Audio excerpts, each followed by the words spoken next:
Well, good evening, folks. This is a video after quite a long time of not posting anything at all. I'm acutely aware of that. Although I noticed that the number of people subscribing to my little baby channel has increased, probably until the duration of the mods that I've outlined, and then they'll all ditch me. Now, in mitigation, all I can say is I've had a lot going on. I was relieved of my job after over 6 years without explanation, and spent a few months mucking about and convincing myself that I didn't want to work. I know everybody thinks you don't want to work, but when you don't work, it's not as fun as you think it is. You run out of things to do. I'm not far off state retirement age, and to some extent I'm, preparing for that. This has helped me over the last few months. But anyway, enough of my personal saga. Here's what got me through my difficult period. Yes, the two little babies that need looking after.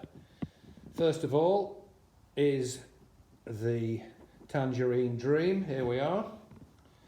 And of course, we've got the blue spaceship in the background that's occupied quite a bit of my time recently. Now that says two things to me. One, that these Enfield 650s, once you've got a few little wrinkles ironed out, are just so reliable and amazing. I've been using mine all the time. Rain, snow, even on the salt, which I'll go into later. And what can you say, really? I mean, I don't want to be in a position like a lot of YouTube people who post unnecessary stuff. Here is our lovely, wonderful bike. We love them. There's only so much you can say about it or do to it, and I think everybody's covered the various permutations of it. As you can see from my bike, I've left the standard cans on. I've left the standard headers on. Deliberately. I've left a standard fuel cap and done the mods that I've outlined in my little channel so far. And I think it's a good testament to this bike that, having done what you want to do to it, the sort of cosmetic and technical mods, they just carry on going, really. As I say, I've used this bike. I've done about nearly 7,000 miles in it. It's got 7,000 on the Speedo, and I bought it at 4,200, I think. So I've done a good 2,800 miles on the bike in various conditions. Now, I've not polished the casings at all, not once. And I did that on purpose because it's like a never-ending purgatory. If you start polishing the things, you never stop. So, that's not bad. Okay, the people that like their bikes mint will not approve. And I will not use derogatory phrases like trailer queens and all that stuff. It's not about that. It's about what you're happy with. And, if you think the side cases on mine are bad, yeah, I'm sure yours look better polished and stuff. I'm going to wash them. And the purpose of this video really is to give us a kind of State of the Nation address, a bit like US presidents do about America, except more important. I've done various mods over the last several months, and some have been a success. One, notably the gear change indicator, was a disaster, and as we know, I'm going to be totally honest about it, so here we go. First of all, the Speedo Cable modification, where I replaced the sensor cable with, let me show you, flexible cable. Where is it? It's a one-hand problem again. Okay, there we are. Can you see that flexible cable there? Now, the Speedo started jumping and fluctuating again, and I realised that the reason it did that was Not because of the cable this time, but because all the guns, that horrible duck fat stuff that's in the connector at the top in the headlamp.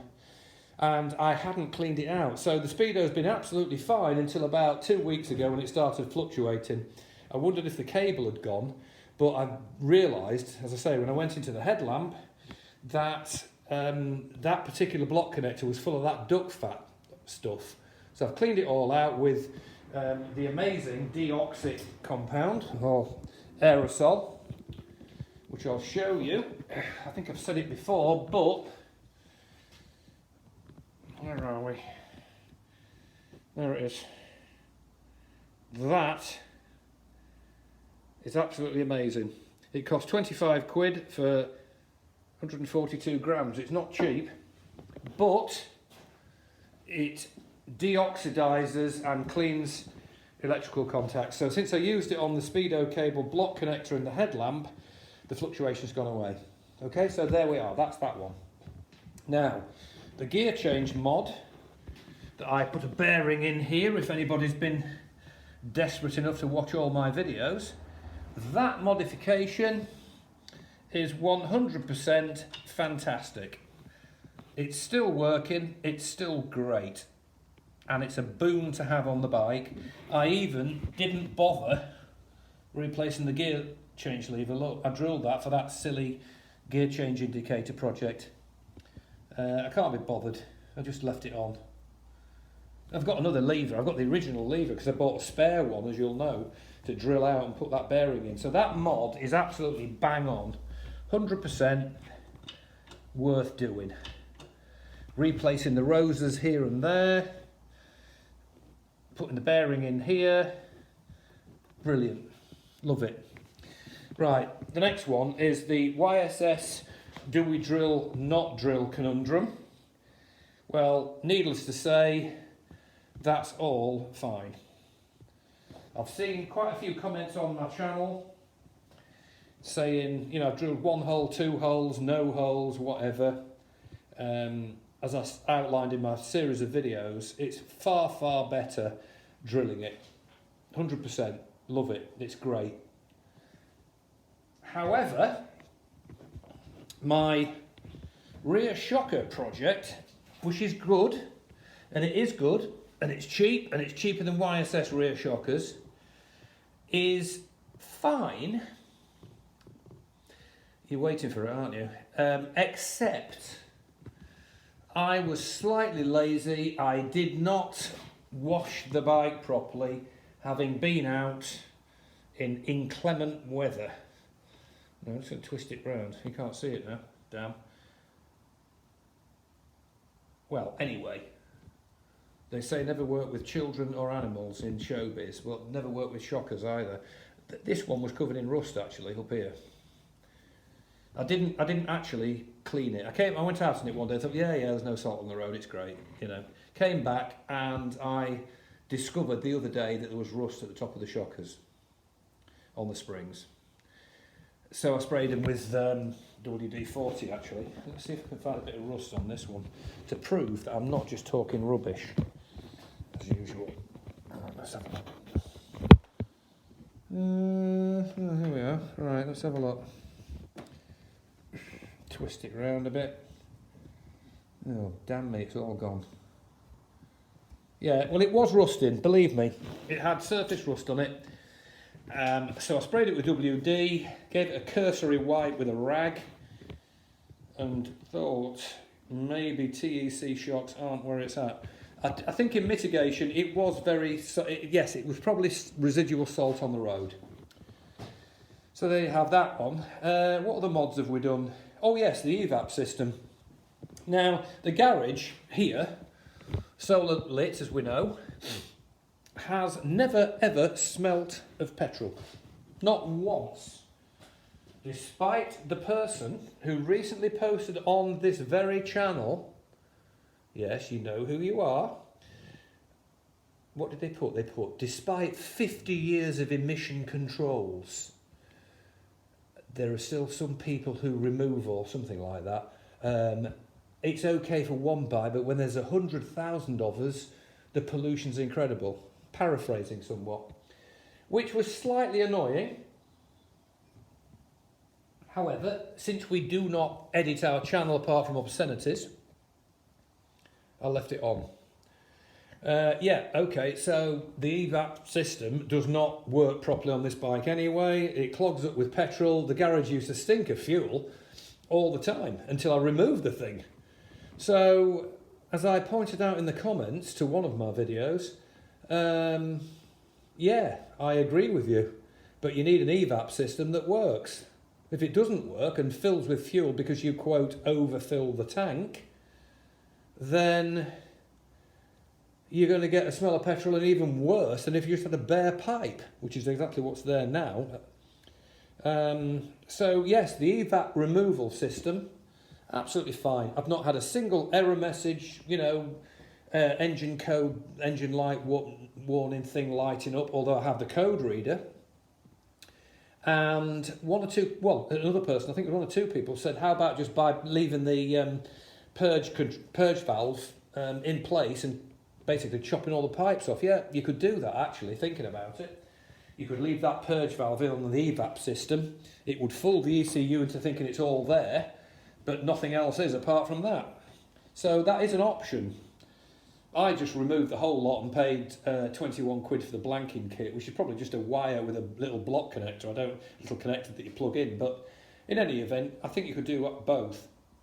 So to the person who said, you know, with 100,000 bikes it makes a difference, my answer, I think, I don't know if I deleted it or not actually, was a Boeing 747, soon to be obsolete, apparently burns 1,000 litres of fuel a minute, a tonne of fuel a minute on takeoff. Now, I don't know what the emissions are from that, but they are huge, and I know that jet aircraft, when they are circling in a stack waiting to land at Heathrow, dump raw kerosene out of their fuel tanks in case they crash and cause a huge accident. So I can't imagine that removing the EVAP system from these bikes is going to make a bit of difference to global warming. I get the principle, and okay, enough of the soapbox. Yeah, I've removed it, it works absolutely fine. No hot, cold starting problems, still running. I didn't use the bike for, I think it was about 6 weeks or so, didn't charge the battery, no Optimate, fired up, first time. So, you know, yeah, I get the emissions thing. It might have been Greta Thunberg commenting on the video under a pseudonym, which I think was Hairy Biker. It could have been her, thinking about it. But, you know, the garage did not smell of petrol at all. That was until the arrival of this. Yes, and then the garage does smell of petrol. Well, gas, as it says on the fuel tank. On this, under this cover is a little tank cover that says gas. But even then, you know, it's not a huge amount. So I would argue that removal of the EVAP system on this is definitely a plus, because the emissions of trying to start your bike 6 times and then stalling it and, you know, probably falling off it if you're turning it around in a circle, as it happened to me once, or even, heaven forbid, the engine cuts off when cold, overtaking something and just stops. Yeah, you know, the emissions of an ambulance coming to take your mangled body away are quite high. So I would say take it away, get rid of it. Other modifications, the XRing Chain. Now that did not fare so well without cleaning. I think the salt had sort of started to do its thing. So I gave it a good clean, rubbed it down, you know, with a rag, put WD on it, and that's all fine now. Other modifications that I may have done over the course of these videos. Yeah, I mean, somebody commented recently, or actually emailed me recently about doing their side panels, and I did in fact send them the aerosol and lacquer, the spare one that I'd got, because I bought double what I needed to do my project. So they actually got the decals the clear backed decals, as per the link in one of my videos, which I think look so much better than the decals that have the black background. They're the standard Royal Enfield decals. Personally, I think they look awful on anything but a black panel. I'm not insulting anybody, and please don't bombard me with abuse. But I think having a black backed decal looks awful on anything but a black panel. So that to me is classy. Same with the rear one. Now, I posted at length on how to do this, how to apply the decals, spray them and so on. Believe me, I'd be honest, if my finish or my products that I use were rubbish and started flaking off, I'd tell you, but they haven't. They're absolutely bang on. Everything is like the day it was done. And putting the panniers on, which I'll cover later, I've clapped on, banged on here with the buckle of it actually, and it's not even chipped it. Amazing. So as you can see, everything is as it should be. And trust me, I would tell you if it wasn't. If it's flaking off or doing something funny, I would say. Now, the other mod that I did was fitting the Royal Enfield side panel rails. Despite the salt, they are still reasonably chromy. I can get a hint of, I think it's nickel underplating, which was on it when I bought one of these when I bought them. Here's the pannier going on. I love them. Hang on, it's the one-handed problem again. Bear with me. There we are. Right. So these panniers, they're the official Royal Enfield ones, and in fact, I absolutely love them. They click on right here, like that, and since I've been using them, they've faded at the top. Now this could be weather, it could be sun, it could be anything, but this top bit here has started to fade a bit. Now, that's what I mentioned earlier, taking this off it goes clack onto there, but it hasn't damaged them. So, I spilled 5 litres of milk in this one the other day, going to the supermarket. The top came off, it filled it with 5 litres of milk. And the lining, I noticed, comes out. It's waterproof actually, it's actually vinyl. And I washed it in situ like that, you know, off the bike. Rinsed it and it's fine. Now, as you can see, the tops of the panniers, I think there's the dark colour, look. There's a sort of faded colour. You can see the fade mark there where the actual strap goes. I don't mind it actually, I think it looks fine. And then click them, off they come. So that is the other mod that has been a major success, I think. Personally, I don't think you can beat that rail. I've looked at all sorts of efforts on the net, you know, people making them, leather panniers, you know, no. To me, that's the one. And they're not expensive at 50 quid. Other modifications, obviously stainless bars, absolutely fine. The FJ 1200 switchgear is faultless, absolutely faultless, not a single problem. Nice, positive feel, brilliant when clicking the, you know, indicates so much nicer than standard. I'm not slagging the bike off, we know it's an inexpensive bike, and they cut corners, you know, even this bike, which is 23 years old, has got blinking plastic bodied switches, which I find quite amazing, really, for a bike of that age, that it's got it's 23 years old and it's got plastic switches on it. I'm looking into replacing this one if I can find it, hang on. The easy one with an FJ 1200. This one, throttle side, is a lot more complicated. And I doubt I'll do it. I just don't like plastic bodied switches. I just don't think they're any good. But I was amazed to find that Honda were doing that in what's that bike? It's a 1990.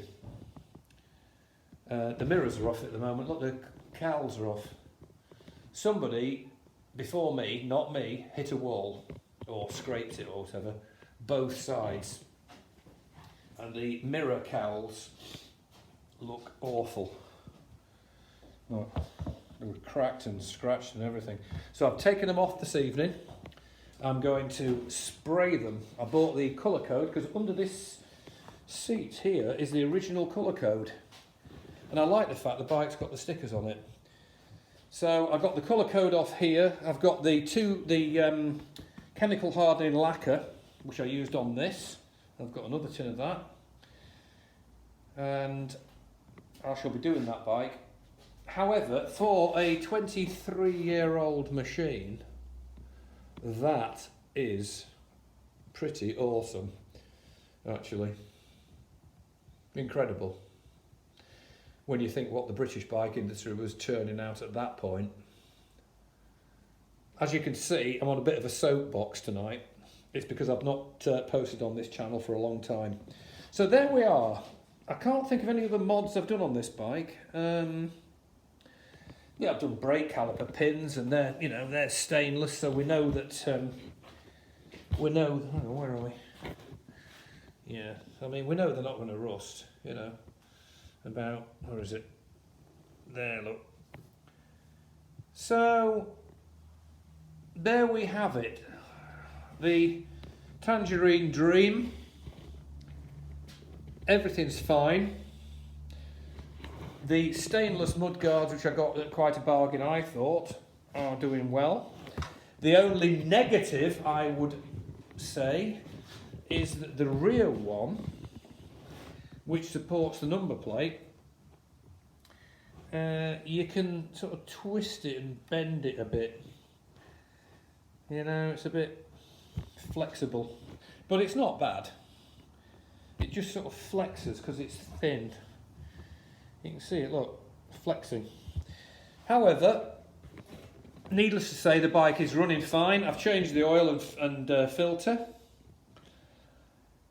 I used the oil that people commented on saying it's only for cars and you'll have clutch slip and it's no good and you can't use that because it says no, it just says cars on it. It runs fine. I've had no clutch slip, no nothing, which kind of vindicates my view that a lot of this stuff about oils and filters and you can't do this and you can't have stainless bolts on your engine in case it rips through them, and it's just nonsense really.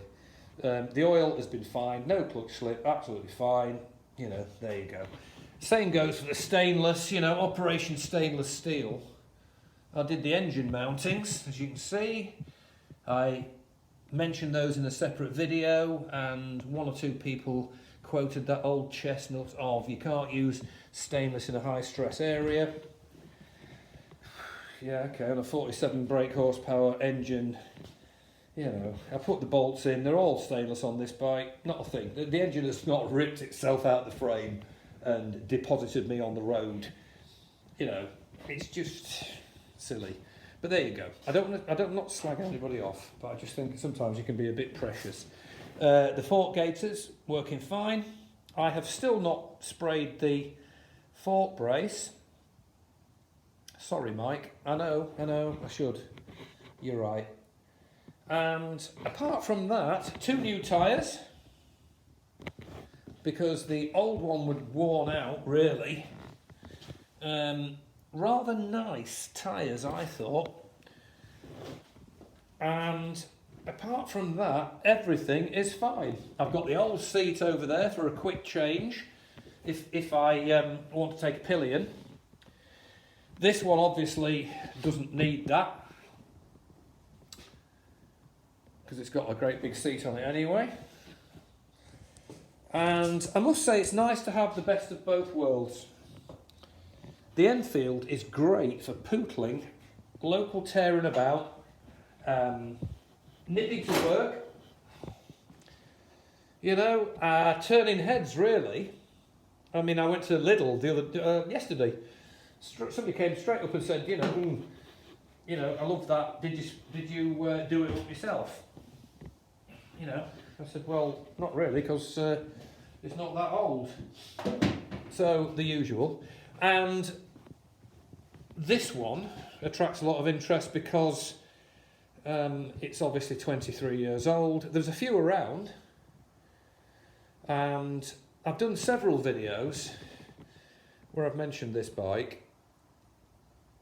I've put a stainless kit on it actually, on all the stainless kit on all the body panels. Look, I bought the kit cheaper than it would cost to buy all the bolts and things, and it just kind of tidies it up. I've done my usual of Operation Stainless around the whole bike. Not that there's a great deal of bike to show really, because a lot of it is covered in ABS plastic panels, but you know, you've got the usual offenders, you know, at the rear end and this sort of thing. So they're all stainless now. I will say it is good to have a choice. The Enfield is really, really great at what it is. Now my view, and please don't stalk me and murder me for saying this, is I would not want to go touring on an Interceptor 650, not long distance. I just wouldn't, because it's a great bike and I love it, but two up with luggage long distance I think would be a quite unnecessary ordeal. I know people have done it, and I've done it on the old 650 Bonnevilles, you know, 750 Bonnevilles in the 1970s, you know, the original Bonnevilles, which were awful. And yes, it can be done. I know it can be done. You can do 350 miles on a 650 Triumph Bonneville and feel awful when you get to the other end, you know, and that's when you're 19. When you're older, like me and other people, do you really want to do that? I wouldn't want to do it on this bike. Love it as I do. I don't think it's powerful enough in terms of engine. I think it would be a physical ordeal on your bum. You know, I do. And I think the rear end, you know, you'd have to have maybe the YSS shockers, maybe. You know, two up. It's small physically, and yeah, I'm sure it can be done. Yeah, people go to Germany on scooters, don't they, from this country, or FS1Es or something, but I wouldn't want to do it. Love this bike as I do. If I were going to do that sort of stuff, I would do it on that. It's just simple. Now, I mentioned in a previous video how I'd gone to work on the Interceptor and chose to go along the motorway. It was only about 10 miles, and it was awful, you know. I thought, this is a big mistake, going down the motorway on this bike, because it's just so, it just wasn't right. However, I did the same trip to the same work on the Pan-European, and it was a positive delight, really. You know, high, comfy, immense power. You know, it's obviously meant to do that kind of thing. So, doing the back roads on the Honda, you know, or even going to the shops, it's like launching the Titanic to some extent. You know, backing it out of the garage, I think it's 320 kilograms or something, dry weight. You know, you've got a fuel tank full and it's about 330k or something. You know, pushing it backwards, parking it, you know, it's quite a big thing. Short of, you know, the old Bugattis with a man waving a red flag at the front of the car. Not quite as bad as that, but it does feel like it sometimes. Whereas on the Enfield, you can just jump on it, sling those panniers on, zoom up to the supermarket or the shops or whatever, you know.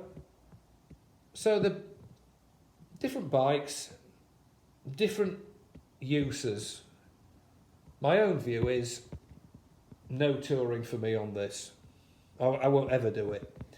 Now, you're welcome to post comments if you like, nothing abusive, but you can post your views and experiences, and that would be nice to hear, actually. And I haven't sold out to the Japanese. They're just different bikes. I love them both. So there you have it. There is the State of the Nation address on the bike. I think the Enfield has done really, really well. It's been out in all weathers, all road conditions. It hasn't degraded immensely.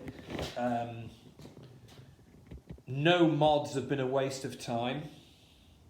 So there we are. I'll cease my ramblings, if anybody has actually stayed awake until this point, and look forward to any comments you may wish to post. And if anybody's got any questions or wants any input regarding respraying and the things I've done, then just post on the thread and I'll respond. In the meantime, the weather's getting better. People are going to be out on their bikes, and I know I don't need to say it, but I'm going to.